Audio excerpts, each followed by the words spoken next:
Anyway, let's get going. Obviously, this is the wonder of hummingbirds. My name is Stevie Lynn Bales. I think you know that. I worked at Heinz for 20 years as senior naturalist, but I'm also an author. I've written 3 books about nature and natural history. They're for sale in the back of the room.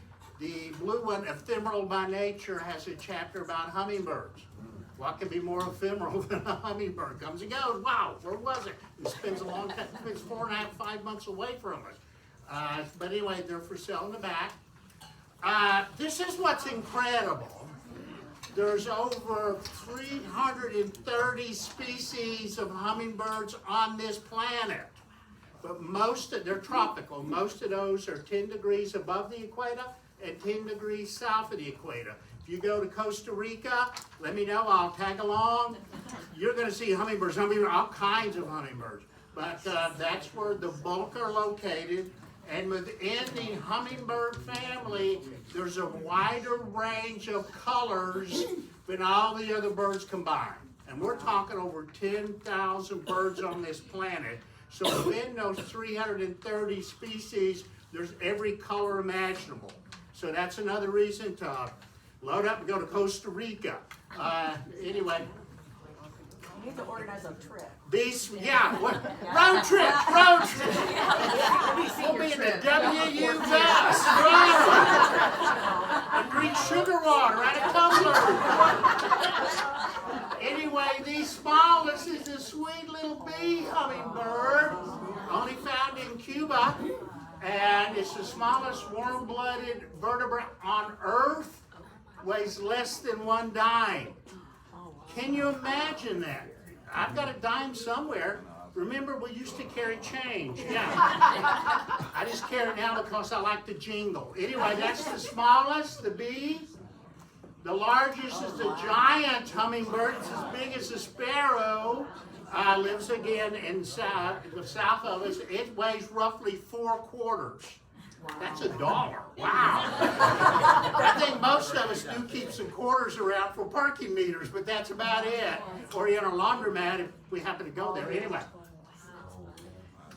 But this is our sweet baby. We only have 1 species that come this time of year. There's a few that trickle in the wintertime that's not this. But the only one in the wintertime is the ruby-throated hummingbird. Weighs really less than 2 dimes. So again, reach in your pockets and dig around. If you got 2 dimes that weigh less than 2 dimes, I've held them. You don't even know you're holding one. They're so tiny.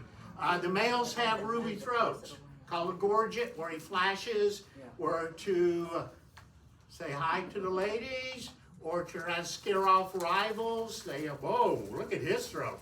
Anyway, but it's possible. I'd be at Heinz and I'd get a phone call. I've got a hummingbird with a black throat. It's just iridescence. It's the way the light shines on the bird. It's still a male ruby throat, even though it looks black. It's similar to indigo bunting. If the light's not perfect on an indigo bunting, it's black. It looks black, but that light hits you. Oh my God, that's the most gorgeous indigo blue I've ever seen. So it's really the structure of the feathers and the way they bounce light. And the females have white throats, so it's very easy to tell your male and females from one another. Although when they first fledge, both male and female have white throats. When they first fledge, both the male and female, the young ones. And that's the female visiting bee balm, one of their favorite flowers to put around. They're part of the bird family Potiformes, which is Greek for footless, but as you can see, they have feet. They're related to chimney swifts. They just don't have legs. They don't need them. They said they're pretty much like this. You'll probably never see a hummingbird walking down the road. Just not big walkers. They don't need to be with those wings. So anyway, it should have been Greek for legless. I have to look that up sometime. Anyway, move on. I love this little factoid. We all have hummingbird feeders. Where did they come from? The very first hummingbird feeder was dreamed up by a man named Lawrence Webster, who had gardens in Boston. And he wanted to figure out a way to get hummingbirds closer, because they're just zipping around the garden all the time. So he drew a sketch up and went to MIT, and they created the first hummingbird feeder in the 1920s, I think 1928. And at first it was just his little world. Everyone coming to Lawrence's house to see the hummingbirds, which would come up to a feeder and stay there long enough to get a good look. Anyway, National Geographic got a hold of the story in August 1947. You may have this copy at home. National Geo is just a magazine we don't throw out. You toss all the others, but no, I can't throw in National Geographic. Most of our houses are shored up with stacks of National Geographic down in the basement. They're just stacked, yeah, I'm sure I've got 1947 in the basement. So anyway, when they ran this spread, all of a sudden the country went hummingbird feeder crazy. And by the 1950s, where can I get a feeder? Where can I get a feeder? And initially they looked, everybody was all of a sudden making their own feeders, and they looked a lot like Lawrence's. I love this bumper sticker. I photographed this bumper sticker in my Kroger parking lot, and I live in South Knoxville. You know, a lot of bumper stickers have foolishness, but a lot of bumper stickers have nuggets of wisdom. My story isn't over yet. You don't know when you're going to write your story. When you find that thing in your life, you go, why wasn't I doing this all along? I didn't start writing till I was 40, and I didn't start working at IMS and doing these kind of things till I was 50. That's when all of a sudden I went, why haven't I been doing this all along? I love this. Anyway, this brings up a man named Martha and Bob Sargent. Bob's obviously the man there. I took this photograph of them at IMS in 2009 at a hummingbird festival. Bob was an electrician, an electrical contractor, had no formal education in ornithology or any of that, and was easing into retirement, sitting around at home more often. And Martha was the one with hummingbird feeders and seed feeders, swift feeders, everything. They lived in South Alabama. And all of a sudden, Bob started asking those questions. Where did they go when they're not here? How long do they live? Who raises the young? How do they find each other? Those kind of basic questions he was calling ornithologists in Alabama. We don't know. We don't know. We simply don't know. And he kept querying till he finally got permission to trap and catch hummingbirds and affix on them a little tiny leg band with a number in each bird. We do that now. But birds, all kinds of birds, but that number is on, that one bird only is the bird that has that number. And with those kind of data, if that one bird is caught, say at IMS, and it turns up in Baton Rouge 2 days later, it traveled that far. So that we do the same thing with monarch butterflies, except we use little stickers. And so Bob was the one who started collecting data, and just all of a sudden he was no longer an electrician. I'm sure Martha would say, you know, we got a plug, it's not working. We'll call it an electrician. I'm busy. Anyway, he has written, and now if you want to, most of what I say is from Bob's book, and you can get it online. I don't think you guys carry it, but anyway, Bob Sargent literally wrote the book on ruby-throated hummingbirds. So the bulk of my talk really came from his book. This is my copy. So you never know when your story is going to be told. When it's all of a sudden you may stumble into something and go, this is what I should have been doing all along. How come it took me all these years to find? You never know. You never know. You never know. Anyway, this again from Bob's book. They're incredibly frail. These little are incredibly frail when they stop and rest, and that's a photograph of my friend Betty. They look so frail. Their heartbeats at this point is 70 beats a minute. That's kind of like us. It's kind of a heartbeat for us. That's a decent rate. But hey, look so tiny whiny. But when they zip around, they have a huge heart the size of it. Not only are they giving? No, they're not. Anyway, they have a huge heart in comparison to their body size. And when they get revved up and they're zipping around, they can do 1,200 beats a minute. I think he's okay. You can't even put a stethoscope on him, so they can rev up to that. Here's a photo I took. That's what I have multiple kinds of feeders. I try everything. Anyway, that one, wing beats 90 to 200 beats a second. Wow. My cell phone, that's how I took that, actually makes it look like a dragonfly. The wings are moving so fast it looks like it's got 4 wings. So that's, they're hyper. Anyway, they can burn 645 calories an hour.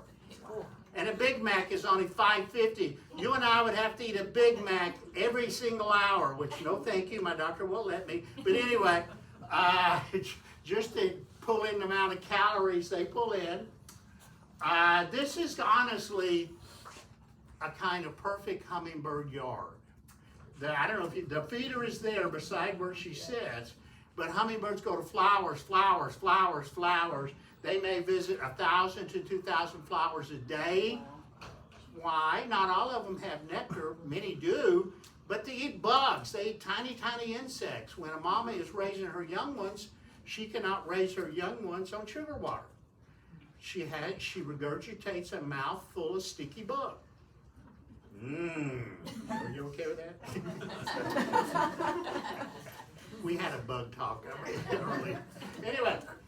I found this photo by Linda Peterson. It shows a hummingbird getting ready to grab a little tiny bug. They eat ants, aphids, fruit flies, gnats, weevils, beetles, mites, mosquitoes. And I've actually seen this. They will steal prey out of a spider's web. A spider has caught his supper and wrapped it up, and the poor supper's laying there, help, you know. We also that movie. Anyway, a hummingbird will come over and grab that captured fly and gobble it down. Anyway, they eat, so the point is this, guys. They eat lots and lots of insects. They have to, they need the protein like you and I. The sugar water, yes, that gives them that hyper energy, but they need protein in their bellies, and the best way for that is to have flowers. Oh, goodness. It's not bad. This isn't, they go into torpor at night. They have to because they can't eat. And so you may look out one day and see one of these hanging from a feeder or a limb. When a bird lands, its feet lock. This could also be a photo of me about an hour after Jeopardy. I just got to be somewhere in case my feet lock, I don't fall out. Anyway, you may look out one day and think the poor little deer is laying there dead. No, it's not. It's just in torpor. It'll rev up in a minute. So it may be hanging around.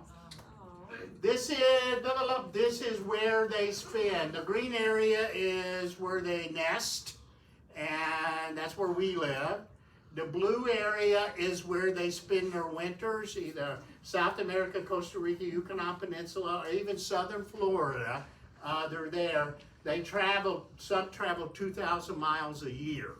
Going to the early hummingbirds, if you're seeing them, you're probably seeing a few, those tend to be passing through. Those tend to be males that are that may actually net. Birds are like we are. They have a sense of home, a sense of where they were born, and they tend to go back to roughly where they were born. So anyway, they can live, and this is information from Bob Sargent. They can live 5 years on average, but they have recorded hummingbirds that were caught 10 years after it was originally abandoned. Then, my goodness, this little guy is tough. He's tough. This is, if you really get curious like I do in February, and I'm starting to pace the floor wondering where in the heck are the hummingbirds, you can go to a website called Journey North. They keep track of a lot of different things, but one of the things they include monarch butterflies, but they also, when they're moving north, but they keep track of ruby-throated hummingbirds, and that's a typical map for February. It's along the coastline. They're starting to show up. Some of those flew across. That's the great. It can be an 18 or a 24-hour flight. See, hummingbirds migrate at night. They keep cooler that way because it's a long flight. and they'll take off at dusk if there's a push, a tailwind pushing them. They don't take off into a headwind. That doesn't make sense if they're trying to fly against forces. Monarch butterflies do the same, except monarchs migrate during the day. Anyway, but when they leave the Yucatan Peninsula, they have no idea about weather conditions out in the middle of the Gulf. So they may take off of a tailwind, but all of a sudden hit a headwind. So it may take them 24 hours. I was doing this talk for the Farragut Garden Club several years ago, and one of the ladies' husband worked on an oil rig out in the Gulf, and they know when it's hummingbird migration, they decorate the rig in hummingbird feeders. See, that's big-hearted in a human kind of way. Anyway, and so the hummingbirds know that. Hummingbirds are smart. They'll come in, and all of a sudden that rig is flying with hummingbirds, so they know where to land coming through. But it can take that long to fly back. This is the question you most often get, and I'm sure you guys get it. When do you put the feeders out? The rule of thumb is crazy day to crazy day. April Fool's Day to Halloween. That's the rule of thumb. So they say, oh my gosh, it's April Fool's Day, I better get my feeder out. So that's kind of a rule of thumb to remember. And they will linger in our area up until late October. So crazy day to crazy day. And typically, I've got one of these. This is a native tree, or smaller. It's really almost a tall shrub, short tree. It's a red buckeye. It's native. It's not. It's yellow buckeye is the one that gets really so great, big, and tall. But these, I have one in my yard, and when it starts to bloom, I go, okay, they're on their way, because this is evolved to be pollinated by hummingbirds. Hummingbirds are drawn to long, red, tubular things. They will come to any flower color, but they're irresistibly drawn to red. So when the red buckeye in my yard starts to bloom, I go, okay, they must be on their way. So that's red buckeye. You'll have to find it at a nursery. You want to put it in there. It is kind of a very tall, shrubby tree. It's multiple trunk. That makes it a shrub. And it gets maybe 15 feet tall. But it's a beautiful plant, and it does get gorgeous buckeyes on it in the fall. Males tend to arrive first. Because, as I said earlier, the males are racing. The same is true with migratory birds, like cerulean warbler. That's on the cover of my third book. The males race through, pass through to get back home and claim turf, claim territory wherever their home is. And so initially you'll get males, males, male. That's my favorite kind. I have multiple feeders. I probably have 15 or 20 feeders I bought over the year.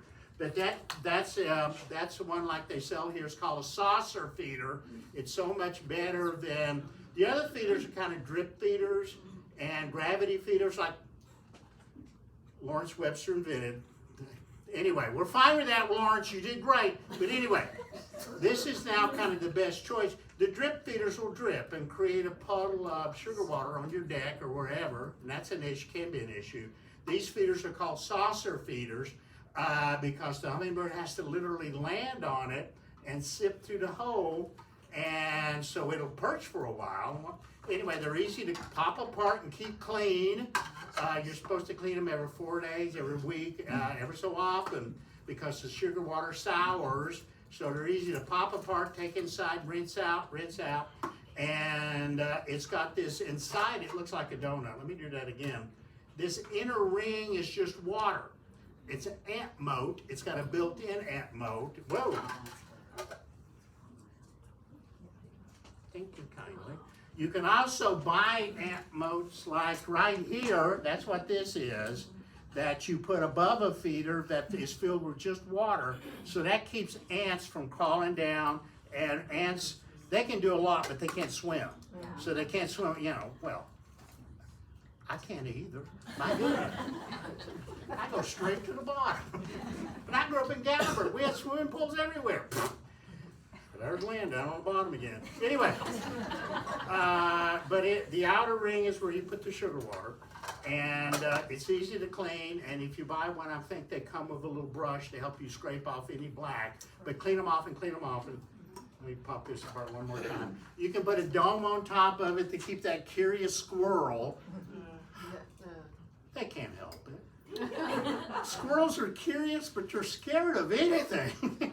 You stick your head out, ah! They run. They're weenies, they really are, but they're curious. So that'll keep a squirrel from climbing down and maybe, but the point is, a hummingbird's bill and tongue can reach the sugar water, whereas a wasp or yellow jacket doesn't, it's got tongue envy. It can't reach and drink. So it's got a short tongue, and they'll say, oh my gosh, how does he do it? Anyway. Tongue envy. Perhaps you've noticed, half of this is written and half of it is anyway, that's why they have a lovely clock there for me, or I could go 3 hours. Move on. Sugar water, easy. 4 parts water, 1 part sugar. 4 parts water, 1 part sugar. You can heat the water, boil it or use hot tap water. All the heat does is make the sugar dissolve faster. There's nothing magical about it. You still have to let it cool down before you use it, but it does help you. You're sitting there stirring, it's just quicker that way. So 4 to 1, 4 to 1. And the recommending cleaning is also 4 to 1. 4 parts water, 1 part white vinegar. And squirrels can't stand the smell of white vinegar. Boy, you talk about scary. They'll sniff that and run the other way. Anyway, 4 parts water, 1 part white vinegar is a good way to keep them very clean, and then rinse them out. The saucer feeders even fit well into the dishwasher. Pop it apart, and you can keep it spanking clean, which is something you want to do. You can use bleach, but the bleach is like 9 to 1, 9 parts water, 1 part bleach, but mostly they're recommending white vinegar is all you need. Some of the other flowers, they were evolved to pollinate. Columbine, this grows early, and a hummingbird is the only creature that can fly upside down and pop its little bill. Way up in the tip is where the little tiny sips of nectar are. And the flower only makes a sip, doesn't make a half a cup like you do. And when they do that, they get pollen splashed all over their face. So hummingbirds have evolved to pollinate columbine. And I love this. They may already be, no, I think they're still blooming. Columbine. This is another native honeysuckle. This is the native honeysuckle, not bush honeysuckle or Japanese honeysuckle. This is native, and if you got an arbor or a wall, it's a vine. It'll cover and spread. It's got a very early blooming period, and you can see the way it's built. It's built hummingbird friendly. They fly in and they get the pollen on their faces and get again a little tiny sip. That's why they come to you. Even though they're doing this, they go, there's not much nectar there. I'm going to fly over here and get a really good drink. Okay, then go back. Anyway, that's coral honeysuckle. It's a native honeysuckle. This is trumpet creeper. This has got it's another vine, and this one you may have to whack a bead back. It's native, but it will really spread over a wall, and you may have to cut it back if it's gone too far, but it's got a long blooming season. Whereas the coral honeysuckle blooms early and stop. These trumpet creeper blooms through summer. So it's another, if you got an area somewhere that you want to put up maybe another vine, maybe you've got an old Ford sitting out there that you're just keeping for sentimental reasons. That was the car you dated mom and dad. Anyway, you may want to just cut a trumpet creeper. Move on. Who else? Cross vine. This is another native vine, but it tends to bloom high up in the tree, and the blooms are very high up. But another native vine that's hummingbird friendly. Cardinal flower.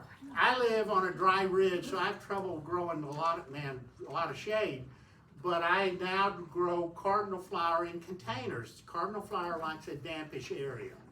At times it grows around that front pond. But so I've been growing it for 3 years in a container and just make sure I keep it down. So the rest of the woods are dry. But anyway, cardinal flower, jewelweed, or another fall blooming flower that hummingbirds love. Where's my clock? Okay, we're doing good. Bee balm, that's another kind of summer into fall flower. So the point is, whereas the columbine is long gone, some of these will bloom into summer and all the way into fall. Again, these are the kind that hummingbirds love. I prepared a list of native honeysuckle flowers they love. I'll give you all 25 minutes to copy it. If you want one, I brought a printout. Yeah. I'm quite certain there's not enough there. Well, it's got a typo, but don't worry about it. I'm not full of it. So anyway, we may hand those out. Anyway, again, you'll still have feed. If you want hummingbirds, you got multiple feeders and flowers that are in bloom most of the year. But even a lot of like coneflower, they still come to coneflower. There's no nectar there for them, but there's bugs, there's insects. So they're grabbing all those tiny bugs. That's their protein they have to have. Move on. Where are the hummingbirds? I get this phone call at Imes all the time from late May to early July. They're not, I don't see them. They're gone. What happened to them? Mr. Ephemeral Lynn, where are they? They're raising young. They're busy, and she again is feeding young bugs. So she's probably sneaking over. She's probably going, motherhood is tough. I'm going to go have a good long drink of sugar water. But she's still, anyway, she's there. By the time we get to mid-May, those are your hummingbirds. Migration is over. The hummingbirds you have from mid-May until early August when migration in reverse starts. Those are your hummingbirds. So if you've got a female, say mid-June, and she's at your feeder, watch where people say, where's she nesting? Where's she nesting? She often will come to drink and then fly straight up to where the tree is, where the nest is located. Anyway, before that has to happen, males have to court her, and I've seen this, it's incredible. She'll be sitting there, white throat, and the male, wait a minute, that's a female. And so he'll start doing a zip right above her head. He's showing off. Anyway, we males never do that. Anyway, he'll fly right above her head, and flash, oh, look how red my throat is. Look how fast I am. Look how agile I am. Look how tough I am. And truth is, according to Bob's book, she wants toughness in her young. She wants young that are tenacious. Because remember, when our little guys get to Costa Rica in the wintertime, they're little compared to that big giant hummingbird, so they have to fight for every flower down there. So females, that's what she looks for. We did a talk, in my talk in my February's bird courtship. Female hummingbird wants tenacity in her mate. Now once they've mated, I'm okay, we're done. She does it. She does everything else herself. Everything else herself. And he sits around, I think I'll go back to Costa Rica. I think I'm done here. And the males do migrate first back. Anyway, she builds the nest. I took those photographs. My mother called me. I lived in Gatlinburg, or my mom lived in Gatlinburg. I grew up in Gatlinburg. She called me one day and said, I've got a hummingbird nest in my Rose of Sharon. I said, no, Mom, they don't use Rose of Sharon. Excuse me, Mr. Smarty Pants. Oh, yeah. Get your little smarty educated self up here. So I went to see Mom and brought my camera. She was right. I took those photographs in 1979. Climbed up on her ladder. Okay, Mom. I will never say you're wrong again. I'm so sorry. Anyway, she can build that nest in about 6 days out of spider silk. She'll fly over and grab a strand of spider and start spinning it around. Within the spider silk, she weaves in the fluff of thistles and dandelion, the pappus is the biological term or botany term, and makes a little basket out of spider silk and plant. Now what if she doesn't need it? Anyway, and then she decorates it with little flicks of lichen so it blends in. So, yes? So you foolishly told your mom she was wrong about the whole Rose of Sharon thing. Where do they nest though? Like you seem sure that it was not going to be in a Rose of Sharon. The trees they prefer, and Thank you. Mom was right. That we'd have no sycamores where I grew up, and no tulip trees. That's the two principal trees she prefers. She prefers to be about 30 to 40 feet off the ground. She will look for a downward face. I took that photograph on Meads Quarry Lake under a sycamore tree, and she prefers a downward sloping branch and with a big leaf over it. That's her root. So that's why she really prefers sycamores and tulip trees. So if you got either one of those, and I've got a very large tulip tree to the east, and when I see, in June again, when I see her come, I'll watch to try to see where she disappears to. So that's her preferred trees. How big is the nest? It's roughly the size of a golf ball. Wow. Everything these guys do is tiny. Anyway, size of a golf ball. She typically lays 2 eggs, 2 at a time, about the same size as a Tic Tac.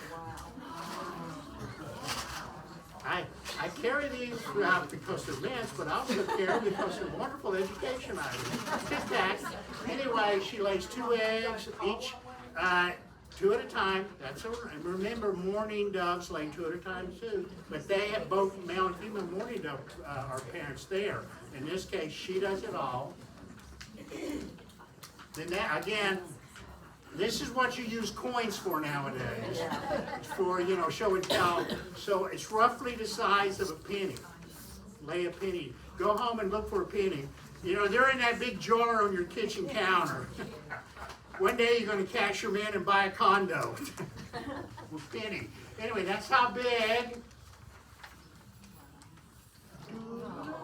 This was sent to me, I think it was 2002 by Betty Thompson, a friend of mine who lives in Kansas.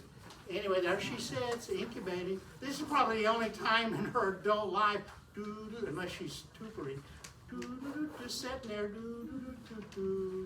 She doesn't have to sit too long because it's warm in June, but she still sits and protects. And then she'll here's the 2 little ones. Is it always just 2? Yes. Well, you're taught as a naturalist never to say always. Right. As a general rule, 2. It could be 1, maybe even 3, but it's typically 2. So if I think I saw 3.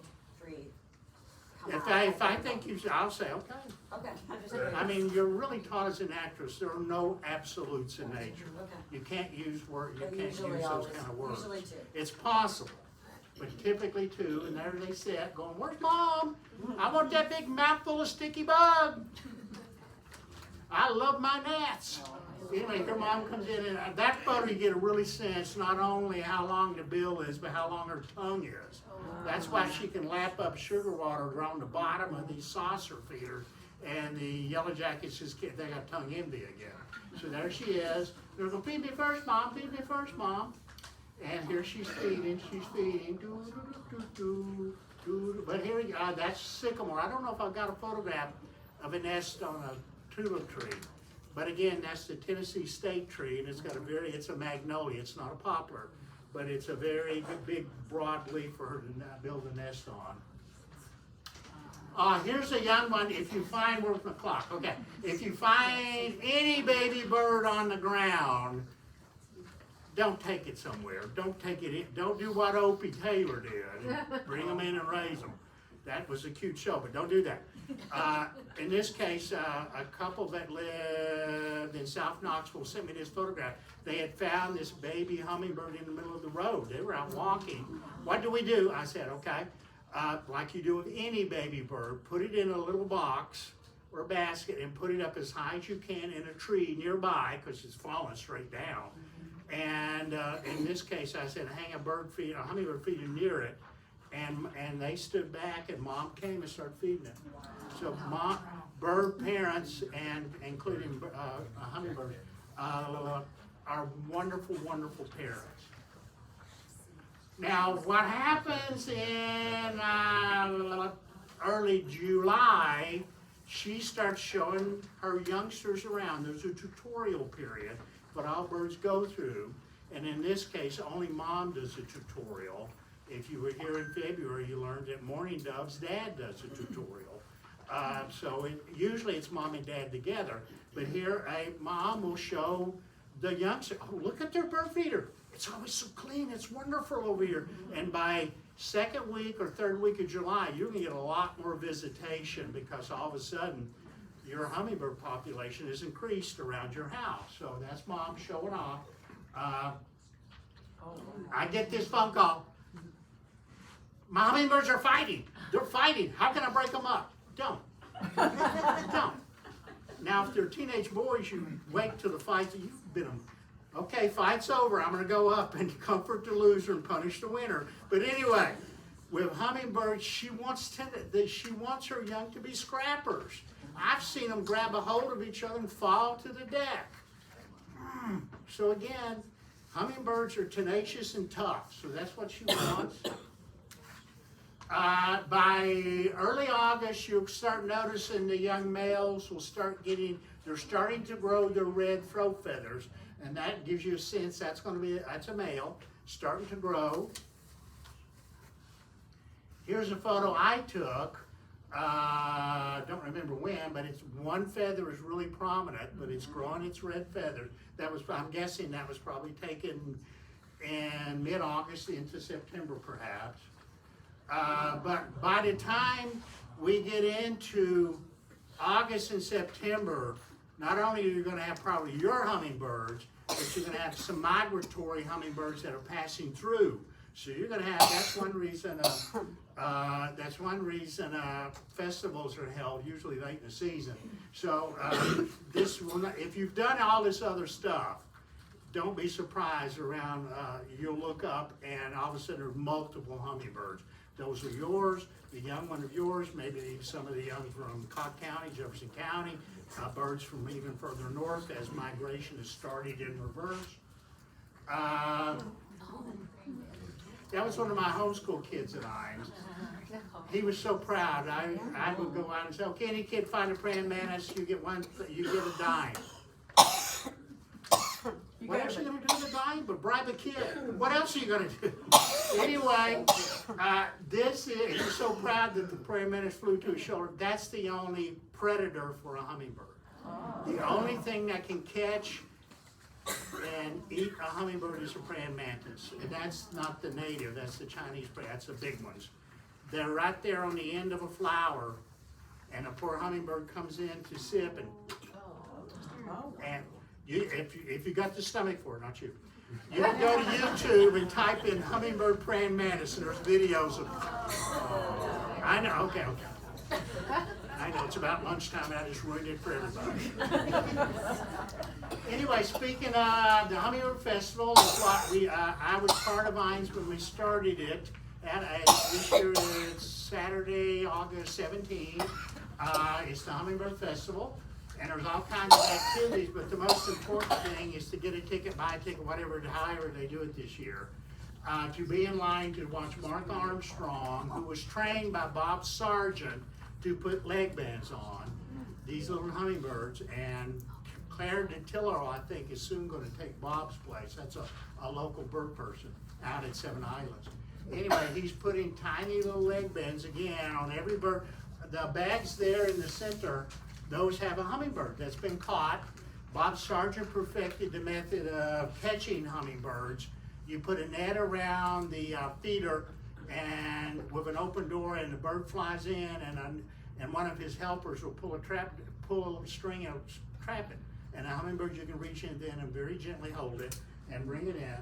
But anyway, once he's put a band on it, typically he hands it to a young person. This is what IMS does, is introduce kids to nature.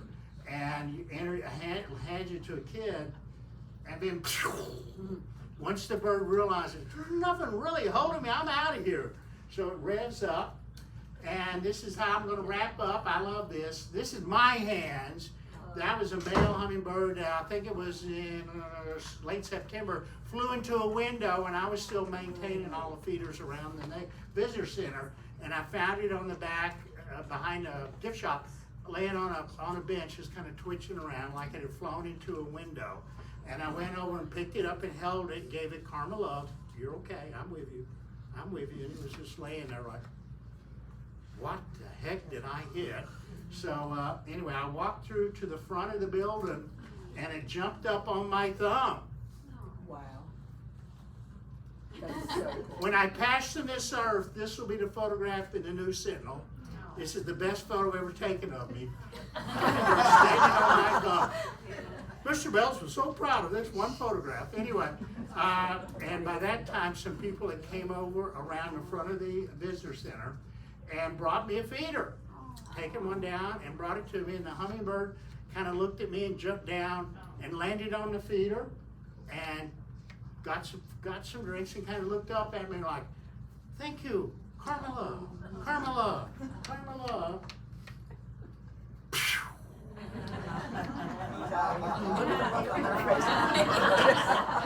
Rex McDaniel, who sadly has passed away now, but he was on hand. He was a volunteer, was always taking photos of everything. Rex sent me that photograph, and he said, "I can't believe I clicked the shutter fast enough to get the hummingbird in the frame." So he was so excited about that, and that's what everybody going. And that's Stephen Land doing his best Gomer Pyle Shazam.